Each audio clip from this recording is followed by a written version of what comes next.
Hello everyone, welcome to Trishala education. आज हम electrochemistry के नेक्स्ट लेक्चर में डिस्कस करेंगे। अभी तक हमारा लास्ट लेक्चर में इलेक्ट्रोकेमिस्ट्री का इंट्रोडक्शन, लॉज वगैरह सभी कंप्लीट हो चुके हैं।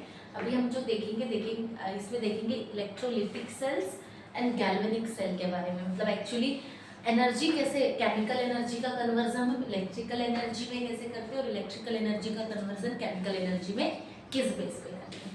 सबसे पहले केमिकल रिएक्शन, इलेक्ट्रोकेमिकल रिएक्शंस क्या होती है, ठीक है। इलेक्ट्रोड्स के दो टाइप होते हैं। जो हम इलेक्ट्रोकेमिकल रिएक्शंस में जो इलेक्ट्रोड्स यूज करते हैं वो कितने टाइप के? दो टाइप के। पहला है कैथोड एंड सेकंड है एनोड। कैथोड क्या करता है? It is an electrode at which the reduction takes place. Cathode में हमेशा क्या होगा? रिडक्शन। ये हमेशा के लिए क्या रहेगा? कंपल्शन पे रहेगा कि हमेशा कैथोड में क्या होगा? रिडक्शन हो। At this electrode, the species undergoing the reduction gain electron. क्या करेगा? इलेक्ट्रॉन को क्या करेगा? गेन करेगा। एनोड में क्या होगा? एनोड पे हमेशा क्या होगा? ऑक्सीडेशन होगा। और इस पे क्या होगा? लूज। इलेक्ट्रॉन क्या करेगा? ये लूज। याद रहेगा कैथोड में हमेशा क्या होगा? रिडक्शन। एनोड पे हमेशा ऑक्सीडेशन। ऑक्सीडेशन हो रहा है तो क्या होगा? लॉस करेगा इलेक्ट्रॉन, और यहाँ रिडक्शन हो रहा है तो इलेक्ट्रॉन क्या करेगा? गेन करेगा। याद रहेगा। अब टाइप ऑफ इलेक्ट्रोकेमिकल सेल्स, दो टाइप के इलेक्ट्रोकेमिकल सेल्स होते हैं। पहला होता है इलेक्ट्रोलिटिक सेल। इसमें क्या होता है? इलेक्ट्रोलिटिक सेल में इलेक्ट्रिकल एनर्जी का कन्वर्जन होता है केमिकल एनर्जी। काय में हो रहा है? इलेक्ट्रिकल एनर्जी काय में कन्वर्ट होती है? Chemical. Electrical energy converted into chemical energy. इसमें क्या होता है? देखो, एनोड हमेशा क्या होता है? पॉजिटिव, और कैथोड हमेशा क्या होता है? नेगेटिव। इसको याद रखने के लिए इलेक्ट्रोलिटिक सेल का अपोजिट होता है हमारा गैल्वेनिक सेल। तो उसके लिए हमको इसको इलेक्ट्रोलिटिक सेल को अगर हम याद रखते हैं तो हमें ऑटोमेटिकली गैल्वेनिक याद हो जाएगा। देखो, एप्लीकेशन याद है क्या? ये वर्ड याद रहता है? एप्लीकेशन। एनोड क्या होगा हमेशा? और कैथोड क्या होगा हमेशा? क्या याद रखोगे? एप्लीकेशन। क्या होगा? एनोड हमेशा क्या होगा? एपी। एपी क्या है? A for anode. एनोड क्या हो जाएगा? पॉजिटिव। और कैथोड नेगेटिव। समझ रहे हैं? यहाँ पे एनोड कैसा है? Positive, cathode negative. तो एनोड पॉजिटिव, कैथोड नेगेटिव। याद रहेगा इलेक्ट्रोलिटिक सेल। क्लियर हो रहा है? Galvanic cell. गैल्वेनिक सेल में क्या होता है? केमिकल एनर्जी का कन्वर्जन करते हैं इलेक्ट्रिकल एनर्जी। जैसे कि यहाँ देखो, यहाँ पे एनोड कैसा होगा? नेगेटिव, और कैथोड कैसा होगा? पॉजिटिव। इसके लिए क्या है? अपोजिट किसका है? अगर आपको एप्लीकेशन याद है इलेक्ट्रोलिटिक सेल का, तो उसी का अपोजिट क्या हो जाएगा? यहाँ पे एनोड पॉजिटिव था इलेक्ट्रोलिटिक में, तो यहाँ एनोड क्या हो जाएगा? नेगेटिव हो जाएगा, और कैथोड क्या हो जाएगा? पॉजिटिव। याद रहेगा? पक्का?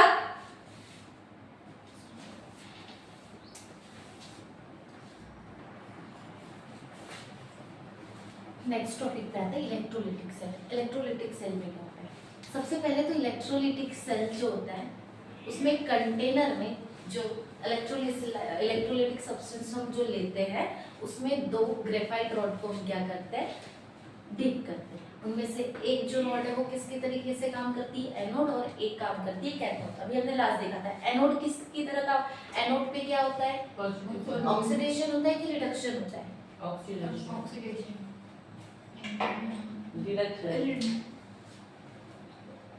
कैथोड पे क्या है? रिडक्शन। एनोड पे ऑक्सीडेशन। एनोड पे क्या होता है? Positive charge. एनोड पे क्या होता है? Positive charge. तो कंफ्यूज क्यों हो रहे हो? नहीं, मुझे पता है। हाँ, तो एनोड पे क्या हुआ था? पॉजिटिव ऑक्सीडेशन, और कैथोड पे रिडक्शन। ठीक है, सीआर याद रखो। सीआर, सीआर पता है कौन होता है? एक एनिमल लगता है सीआर। सीआर मतलब कैथोड पे रिडक्शन और एनोड पे ऑक्सीडेशन। क्लियर हो रहा है? एनोड किसकी तरह काम करता है इलेक्ट्रोलिटिक सेल में? एप्लीकेशन। एनोड किसकी तरह काम करेगा? पॉजिटिव, और कैथोड नेगेटिव। क्लियर है? क्या लिया जाता है, कंटेनर लिया जाता है, उसमें इलेक्ट्रोलिटिक सॉल्यूशन लिया जाता है, उसमें दो ग्रेफाइट रॉड को हम डीप करते हैं, कार्बन रॉड्स को, और उसको डायरेक्ट करंट से क्या करते हैं, कनेक्ट करते हैं। जैसे कि ये देखो, कंटेनर लिया, सॉल्यूशन लिया, पहले हम इलेक्ट्रोलिटिक सेल देखते हैं, मोल्टन बार, उसका जो किस वे से आपको उसको रिप्रेजेंट करना है। आप क्या बोलोगे, एक कंटेनर लिया, कंटेनर में क्या किया हमने, कोई इलेक्ट्रोलिटिक सॉल्यूशन लिया, उसमें ग्रेफाइट रॉड को क्या किया, इमर्स्ड किया और डायरेक्ट करंट से क्या किया, कनेक्ट किया। बैटरी में कौन सा करंट होता है, डायरेक्ट करंट ही होता है ना, सप्लाई किया। तो यहाँ पे जो एनर्जी डेवलप होगी, अभी क्या था, इलेक्ट्रोलिटिक सेल में क्या हो रहा था, कैसे एनर्जी प्रोड्यूस हो, केमिकल एनर्जी चेंज हुआ, केमिकल से क्या मिल रही थी, पक्का केमिकल एनर्जी में कन्वर्ट हो रहा था उसमें, electrical energy is converted into chemical energy. ये इलेक्ट्रिक प्रोवाइड किया है ना तुमने पहले, तो वो किस में कन्वर्ट हुआ, केमिकल एनर्जी। क्लियर है, याद रहेगा। चलो, तो हमें भी इलेक्ट्रोलिसिस किसके देखना है, molten NaCl। What is mean by molten, पिघला हुआ। क्या है, अभी हमें क्या लेना है, जो सोडियम क्लोराइड है उसको कैसा लेना है, पिघला हुआ। क्लियर है। और क्या करना है, दो ग्रेफाइट रॉड को इमर्स करना है कंटेनर में और डायरेक्ट करंट क्या करना है, सप्लाई करना है। एनोड किसकी तरह एक्ट करेगा, पॉजिटिव, कैथोड किसकी तरह एक्ट करेगा, नेगेटिव। अब मुझे एक बात बताओ, इसमें हमने क्या लिया, फ्यूज्ड NaCl। अगर हमने NaCl लिया है तो NaCl अगर ब्रेक होगा तो क्या होगा, जैसे हम डायरेक्ट करंट को अप्लाई करेंगे, जैसे हमने इलेक्ट्रिसिटी प्रोवाइड किया, क्या होगा, Na+ में और Cl नेगेटिव में डिसोसिएट हो जाएगा। इसमें कोई डाउट। अब मुझे एक बात बताओ, Cl नेगेटिव है तो किसकी तरफ जाएगा, एनोड की तरफ, एनोड की तरफ जाएगा और यहाँ पे जाके ऐसे डिपॉजिट होने लगेगा। क्लियर हो रहा है क्या। और Na+ है तो किसके तरफ जाएगा, कैथोड की तरफ। यहाँ पे पॉजिटिव आयन किसके जाएंगे, Na के। क्लियर हो रहा है कि यहाँ डिपॉजिशन Na+ स्टार्ट करेगा। तो क्या होगा, एनोड पे क्या होता है हमारे, पॉजिटिव चार्ज HCl, एनोड में क्या होता है, ऑक्सीडेशन होता है। तो क्या होगा, अगर रिएक्शन अक्यूरिंग इन द सेल, इस सेल में रिएक्शन कैसी होगी, अगर रिडक्शन हाफ रिएक्शन कहां पे हो रही है, कैथोड पे। तो Na था, मुझे एक बात बताओ, Na के ऊपर में प्लस चार्ज कब आया होगा, जब उसमें एक इलेक्ट्रॉन दिया होगा। समझ पा रहे हो, Na के ऊपर में प्लस चार्ज कब आया, जब उसमें एक इलेक्ट्रॉन दिया। तो अगर हमने यहाँ पे दो NaCl फॉर एग्जांपल यूज किए तो दो इलेक्ट्रॉन रिमूव हुए होंगे, तो 2Na बनेगा।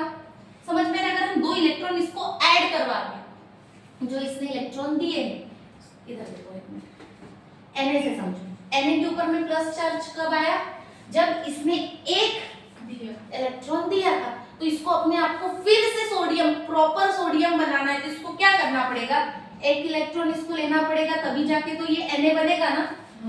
अब क्लोरीन Cl नेगेटिव कब हुआ होगा, जब इसने एक इलेक्ट्रॉन लिया होगा। तो ये क्या करेगा, एक इलेक्ट्रॉन को रिमूव करेगा। समझ पा रहे हो, अगर इसमें इलेक्ट्रॉन का एडिशन हुआ तो इलेक्ट्रॉन ऐड कहां पे होते हैं, इलेक्ट्रॉन ऐड हो रहा है, गेन हो रहा है, तो क्या होता है, रिडक्शन होता है ना, एडिशन ऑफ इलेक्ट्रॉन। तो क्या होगा, 2Na ने इलेक्ट्रॉन ये किया तो रिडक्शन कहां पे होगी, कैथोड पे। क्या होगा, 2Na+ Cl क्या बनेगा आपका, सोडियम बनेगा। और क्लोरीन जब दो इलेक्ट्रॉन रिमूव करेगा तो क्या हो रहा है, ऑक्सीडेशन।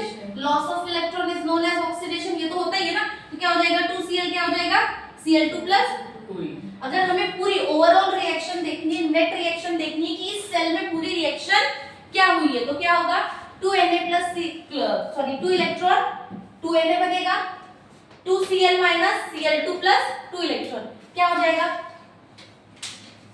ये दो इलेक्ट्रॉन कैंसिल। ओवरऑल रिएक्शन लिखोगे तो 2Na 2Cl 2Na+ Cl2। Clear हो रहा है। अब यहाँ पे क्या हुआ, क्लोरीन जो था वो कहाँ पे जा रहा था रे बाबा, एनोड के पास में। एनोड के पास में जाएगा, क्या बन रहा है, वो Cl2 बन रहा है ना। तो यहाँ से Cl2 कैसे फॉर्म में होता है, गैस फॉर्म में होता है। तो Cl2 की यहाँ से क्या निकलेगी, गैस। वो कैसी होगी, रिजल्ट में क्या होगा, पेलिग्रिन Cl2 gas is released at anode. Anode पे कौन सी गैस है, Cl2 गैस। यहाँ पे क्या हो रही है, लिबरेट हो रही है पेलिग्रिन कलर की। और N हमारे पास में कैथोड में क्या हो रहा है, सोडियम वहां जाके डिपॉजिट हो रहा है। सोडियम का कलर कैसा होता है, सिल्वरी व्हाइट। और ये कहाँ डिपॉजिट हो रहा है, कैथोड पे। क्लियर हो रहा है क्या, डन है। क्या हुआ पूरे रिएक्शन में, हमने कंटेनर लिया था, कंटेनर में 2 ग्रेफाइट रॉड थी, उसमें एक इलेक्ट्रोलिटिक सॉल्यूशन लिया था, ठीक है, और उसको हमने डायरेक्ट करंट से जोड़ा था। क्लियर? ये क्या था हमारे इलेक्ट्रोलिटिक सेल का नॉर्मल कंस्ट्रक्शन। अगर आपको एग्जाम में भी आएगा तो आपको सबसे पहले क्या लिखना पड़ेगा, कंस्ट्रक्शन लिखना पड़ेगा कि एक कंटेनर लिया, कंटेनर में हमने मोल्टेन NaCl लिया, उसमें हमने 2 ग्रेफाइट रॉड को डीप किया है और डायरेक्ट करंट अप्लाई किया। एक रॉड एनोड की तरह काम कर रही है, एक रॉड कैथोड एनोड यहाँ पे कैसा है, पॉजिटिव, कैथोड नेगेटिव। क्लियर हो रहा है? एनोड पे क्या होगा, ऑक्सीडेशन, एंड कैथोड पे रिडक्शन। इतना क्लियर है? रिएक्शन आएगी, रिएक्शन अक्यूरिंग 2Na से आपको Na मिलेगा, 2Cl नेगेटिव से आपको Cl2 मिलेगा। Cl2 नेगेटिव है, किधर जाएगा, एनोड की तरफ, सोडियम क्लोराइड पॉजिटिव है, किसके तरफ जाएगा, कैथोड की तरफ। ओवरऑल रिएक्शन और आपको रिजल्ट क्या मिलेगा, पेल गैस एनोड पे रिलीज होगी और सोडियम जो होगा सिल्वरी व्हाइट वो कहाँ डिपॉजिट होगा, कैथोड पे। क्लियर हो रहा है? अगर आपको कंस्ट्रक्शन ज्यादातर या तो डायग्राम या तो फिर आपको ओवरऑल पूरा आ सकता है, कितने मार्क्स के लिए, मिनिमम 3 मार्क्स के लिए। ज्यादातर अगर आपको कभी कभी क्या आ जाता है, सिर्फ इसकी डायग्राम्स भी आ जाती है। क्लियर हो रहा है? डन। नेक्स्ट हम देखते हैं सोडियम क्लोराइड की electrolysis, electrolysis of aqueous NaCl। अभी लास्ट टाइम क्या देखा था, मोल्टेन NaCl। अभी क्या देखना है, एक्वस। अगर एक्वस सॉल्यूशन, एक्वस मतलब पानी में अगर हम क्या करते हैं, NaCl को डिसॉल्व करके अगर उस सॉल्यूशन में अगर हम इलेक्ट्रिसिटी पास करें तो क्या होगा। क्लियर हो रहा है? सेम कंस्ट्रक्शन रहेगा जैसा था वहां पे हमने मोल्टेन लिया था, यहाँ पे हमें क्या लेना है, एक्वस सॉल्यूशन। सिर्फ ऐड ऑन क्या करना है, aqueous solution of NaCl molten की जगह। क्लियर हो रहा है क्या? देखो anode cathode, anode positive, cathode negative, direct current हमने बैटरी यहाँ पे कनेक्ट की हुई है, दिख रहा है? क्लियर है? चलो तो क्या होगा, अब सीधी सी एक बात है, अब यहाँ पे सबसे पहले क्या, यहाँ पे NaCl भी है और H+OH नेगेटिव आयन भी होंगे ना, अभी H2O भी है, मतलब यहाँ पे क्या क्या है हमारे पास में, वाटर भी है और प्लस NaCl भी है, तो दोनों का यहाँ पे सॉल्यूशन में हमको मिलेंगे। तो रिएक्शन अब कितनी रहेगी, एक तो NaCl के लिए और एक इसके लिए, तो रिडक्शन भी 2 होगा और ऑक्सीडेशन भी 2। क्लियर है? तो क्या होगा, रिडक्शन हाफ रिएक्शन है कैथोड, अगर कैथोड पे अगर रिडक्शन जो हो रहा है वो क्या होगा, Na+ से कब बना होगा, एक इलेक्ट्रॉन को एक्सेप्ट करेगा और क्या बनेगा, Na। कितनी एनर्जी लग रही है उसको, -2.7 वोल्ट। क्लियर होता है क्या, रिडक्शन के लिए। अगर H2O क्या होगा, अगर इलेक्ट्रॉन एक्सेप्ट करता है तो क्या बनेगा, H2 + 2OH नेगेटिव। एनर्जी कितनी लगी, -0.83 वोल्ट। क्लियर है? अब मुझे एक बात बताओ, इन दोनों में ज्यादा एनर्जी रिडक्शन के लिए कहां पे प्रोड्यूस हो रही है, वाटर के पास, मतलब ये ज्यादा अच्छा रिडक्शन शो कर सकता है। तो हम ओवरऑल रिएक्शन में किसको लेंगे, जो ज्यादा, जिसकी टेंडेंसी ज्यादा अच्छी है रिडक्शन करने की, तो हम NaCl के कंपैरिजन में किसको लेंगे, वाटर में as a half reaction of, जब हम नेट रिएक्शन निकालेंगे तो हम किसको कंसीडर करेंगे, वाटर को। क्लियर हो रहा है क्या? क्यों? क्योंकि इसकी टेंडेंसी रिडक्शन करने की सोडियम से ज्यादा है। क्लियर हो रहा है? अब नेक्स्ट ऑक्सीडेशन हाफ रिएक्शन है एनोड, क्या होगा, सेम क्लोरीन Cl कब बना होगा, जब एक्सेप्ट किया होगा, तो उसको जो एक्सेप्ट किया उसको रिड्यूस करना पड़ेगा, तब जाके अपनी नॉर्मल स्टेट में आएगा। तो Cl2 क्या हो जाएगा, सॉरी 2Cl नेगेटिव आयन कब बनेगा, Cl2 जब इलेक्ट्रॉन 2 इलेक्ट्रॉन को रिड्यूस करेगा, और कितनी एनर्जी होगी, -1.36 वोल्ट।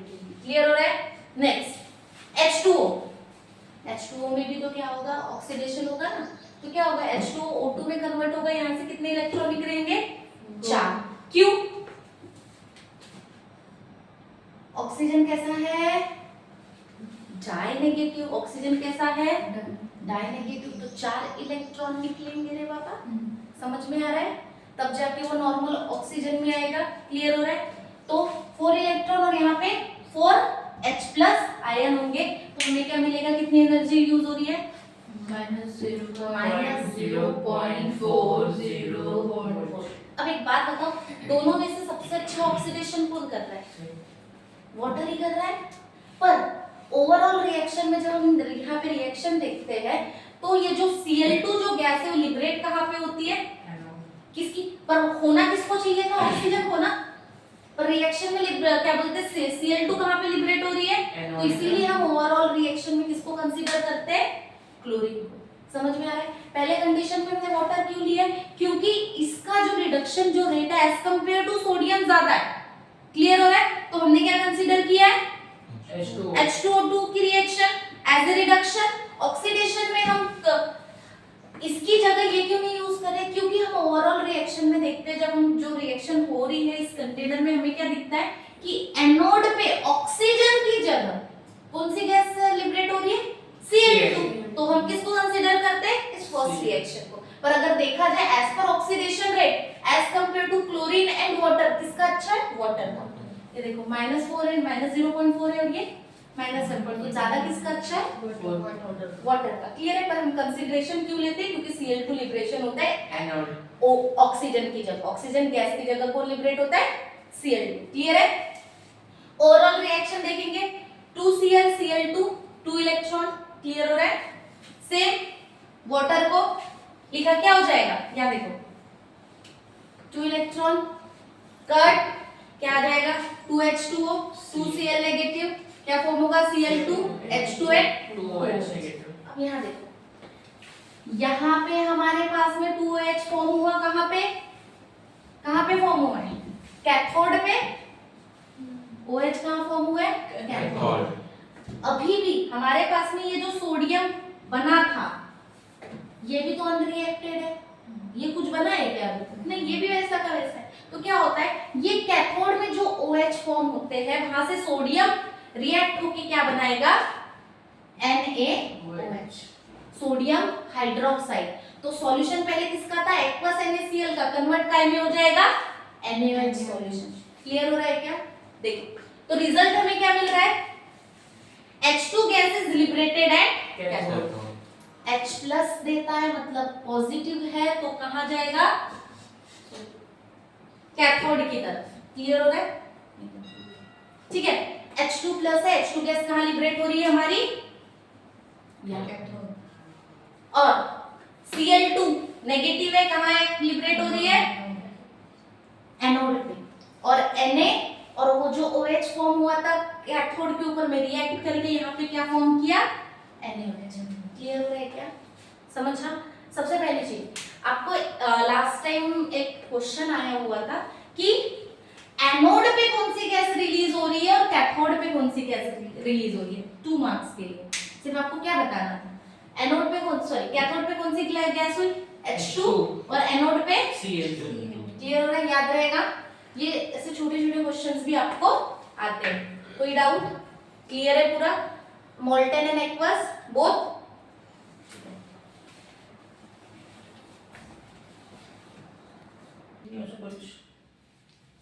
नेक्स्ट टॉपिक पे आते हैं, क्वांटिटेटिव एस्पेक्ट्स ऑफ इलेक्ट्रोलिसिस। अब कैसे कैलकुलेशन जो पार्ट है ये जो है सबसे इंपॉर्टेंट, इसके ऊपर में न्यूमेरिकल्स बेस्ड होते हैं। ठीक है, तो इसको ध्यान से देखो। क्या है, हमें मास प्रोडक्ट निकालना है। इसके लिए कुछ 4 स्टेप में दिया हुआ है, वो देखते हैं। Calculation of quantity of electricity. Electricity के लिए फॉर्मूला है हमारे पास में I = Q/T, पहले भी पढ़ा है। I का यूनिट एम्पेयर, चार्ज का कूलम और T का टाइम का सेकंड। क्लियर है। तो क्या हो जाएगा, Q = IT, इसमें कोई डाउट, पक्का। Calculation of molar masses of electron passed. क्या होता है, moles of electron is equals to Q/96,500 coulomb per mole of electron. ये हमारे पास में क्या रहेगा, क्वांटिटी फिक्स है, ये मोल्स ऑफ इलेक्ट्रॉन का कैलकुलेट करने के लिए फॉर्मूला है। ठीक है, अगर कभी भी मोल्स ऑफ इलेक्ट्रॉन आए तो चार्ज को 96,500 से क्या कर दोगे, डिवाइड कर दोगे। क्लियर हो रहा है क्या। Calculation of mole product. Mole product के लिए क्या होता है, सबसे पहले क्या निकालना पड़ता है, मोल रेशियो। मोल रेशियो के लिए फॉर्मूला क्या है, moles of product in half reaction upon moles of electron used. For example देखो, एल्यूमिनियम 3+ फॉर्म में 3 इलेक्ट्रॉन को क्या करेगा, एक्सेप्ट करेगा, क्योंकि 3 इलेक्ट्रॉन दिया था तब जाके 3+ पे आया था, तो 3 इलेक्ट्रॉन लेगा, तो एल्यूमिनियम बन जाएगा पक्का। तो मुझे एक बात बताओ, यहाँ पे number of moles of electron जो रिएक्शन में फॉर्म हुआ हाफ रिएक्शन में कितना है? 1 है यहाँ 1। और कितने इलेक्ट्रॉन यूज्ड हुए? तो क्या हो जाएगा 1/3। फॉर एग्जांपल एक और देखो, अगर Fe2+ तो क्या करेगा? 2 इलेक्ट्रॉन को एक्सेप्ट करेगा और क्या बनेगा? Fe। तो क्या हो जाएगा? यहाँ पे कितना है? 1। और कितने यूज्ड हुए इलेक्ट्रॉन? 2। तो इसका मोल रेशियो क्या हो जाएगा? 1/2। क्लियर हो रहा है क्या? चलो, mole product is equals to moles of electron into mole ratio. अभी हमने निकाला मोल ऑफ प्रोडक्ट कितना निकाला है? Q/96,500। और मोल रेशियो क्या निकाला है? Moles of product in half reaction upon moles of electron is used. Clear हो रहा है? तो मोल्स ऑफ इलेक्ट्रॉन लिख सकते हैं Q/96,500 इनटू मोल रेशियो। अब क्या मेन जो हमें कैलकुलेट करना था वो था मास प्रोडक्ट। मास प्रोडक्ट का फॉर्मूला है W is equals to, mass product को डिनोट कैसे करते हैं? W equals to mole product into molar mass. अब मोल प्रोडक्ट अभी हमने निकाला ना, ये है ना मोल प्रोडक्ट। मोल प्रोडक्ट क्या है? Q/96,500 इनटू मोल रेशियो, और मोलर मास तो वैसे ही रहेगा। क्लियर हो रहा है? ये किसके लिए फॉर्मूला आ गया हमारा? मास प्रोडक्ट के लिए। सॉरी, तीसरी लाइन आ गई, कुछ नहीं होता। तो ये फॉर्मूला आपको क्या करना है? याद रखना है। काय का? Mass product is equals to mole product into molar mass. Mole product क्या है? Q/96,500 इनटू मोल रेशियो, और मोलर मास तो ऑलरेडी फॉर्मूले में। क्लियर है? ये तो एक के लिए था। अगर एक से ज्यादा अगर दो डिफरेंट इलेक्ट्रोलाइट दिया है और दोनों के दोनों अगर सीरीज में, तो तब कैसे करेंगे? तो क्या होगा देखो, W1 is equals to Q by, अगर पहले इलेक्ट्रोलाइट का निकालेंगे तो हम W1, सेकेंड इलेक्ट्रोलाइट का हम क्या करेंगे? W2।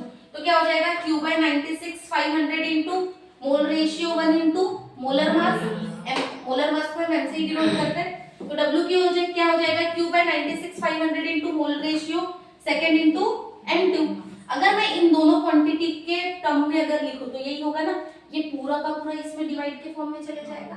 तो क्या हो जाएगा? Q/96,500 W1 upon m1 mole ratio 1, Q/96,500 equals to W2 upon m2 into mole ratio 2। From equation 1 and 2 इससे हम इक्वल बता सकते हैं। तो क्या हो जाएगा? W1 mole ratio 1 into m1 equals to W2 mole ratio 2 into m2। तो ये दो चीजें आपको याद रखनी, इसी के बेस पे यहाँ पे आपको कैलकुलेशन मिलेगा।